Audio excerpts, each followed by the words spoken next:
امام حسن کے پاس ایک شخص آیا، حضرت امیر معاویہ بھی بیٹھے تھے. اس شخص نے کہا حضور اولاد کوئی نہیں تو وظیفہ بتایا. تو آپ نے فرمایا استغفار پڑھا کر. کیا کر؟ اس نے کہا ٹھیک ہے. تو حضور پھر میں دوبارہ کب آؤں؟ تو امام حسن کہنے لگے بے اولاد ہے نا تو، استغفار کا وظیفہ بتایا نا؟ کہا ہاں. فرمانے لگے اب اس وقت آنا جب اللہ تجھے 10 بیٹے عطا کرے گا. کتنے؟ 2 4 نہیں، 10 ہی کہہ دیے. تو حضرت امیر معاویہ رضی اللہ تعالیٰ دیکھا، کہنے لگے حسن اتنا بڑا دعویٰ. آپ فرمانے لگے میں نے کہہ دیا نا تو اللہ فضل کرے گا. ہاں ہاں اللہ خیر کرے گا، خیر ہو جائے گی. وہ شخص کئی سالوں کے بعد آیا، کئی سالوں کے بعد. تو حضرت امیر معاویہ کو بھی ساتھ لایا. کہنے لگا حضور اللہ کے فضل سے اللہ نے 10 بیٹے عطا فرمائے، پورے 10 ہی اللہ نے دیے. تو حضرت امیر معاویہ کہنے لگے جناب بات تو آپ کی سچی ہو گئی، پر مجھے بھی بتائیں یہ وظیفہ کہاں سے لیا؟ فرمانے لگے قرآن پاک سے.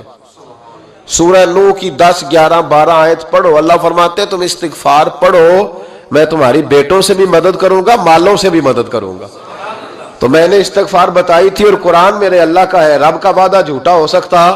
فرمایا 10 بیٹے ملنے تھے، میں نے کہہ جو دیا تھا. وہ میرے بھائیوں یاد رکھیں استغفار اللہ کی رحمت نازل کر.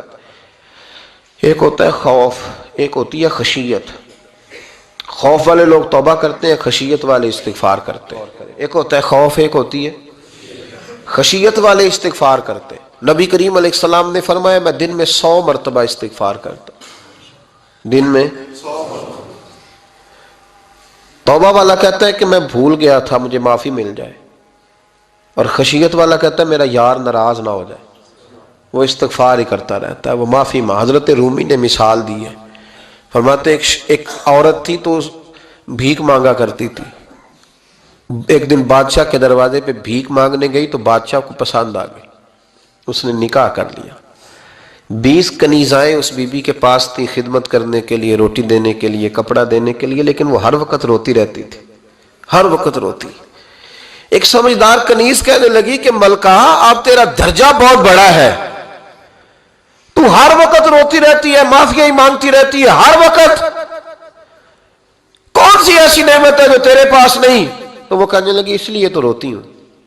کیا مانا؟ کہنے لگی اس لیے روتی ہوں کہ میں اس قابل نہیں تھی جو مجھے مل گیا، کہیں میرے سر کا سائیں ناراض نہ ہو جائے، وہ کہیں بگڑ نہ جائے. مجھے پتا ہے کہ میں کیا تھی اور مجھے کہاں تک پہنچا دیا. میں روتی اس لیے ہوں کہ کبھی کہیں وہ ناراض.